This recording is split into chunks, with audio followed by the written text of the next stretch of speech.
What can we do that can set Cork aside from the rest of the country, that can show that we can do things better here than other parts of the country, that we can make things happen, and that we can give leadership in the areas of sustainability, of energy management, of reducing carbon footprint, and so on. Drive4Zero, which is about driving for zero tailpipe emissions.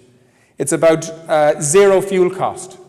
It's about zero parking cost, whether that's in the park and ride facility or whether it's in a car park in the city. It's about zero toll cost.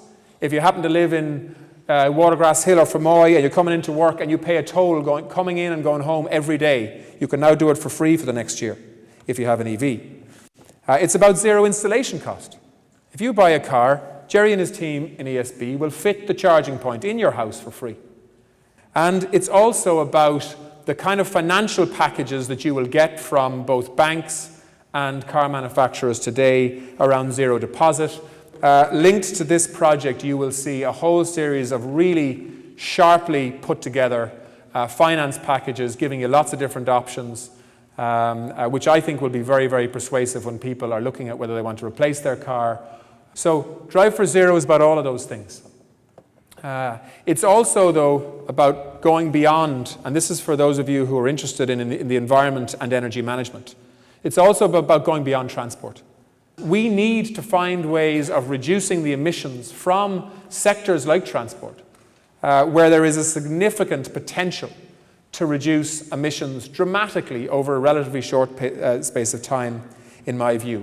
We also need to look at more effective ways of managing our energy grid. And if you think about this for a second, we have been looking for many years at ways of storing power. If we could create energy storage mechanisms that can take the energy when it's cheap at nighttime and use it during the day when it's expensive, and at the same time, by doing that, reducing our reliance on importing carbon-based fuels, petrol and diesel, that changes the management of the electricity grid infrastructure, which facilitates an awful lot more renewables coming onto that grid. Imagine if we were charging tens of thousands or hundreds of thousands of cars at nighttime.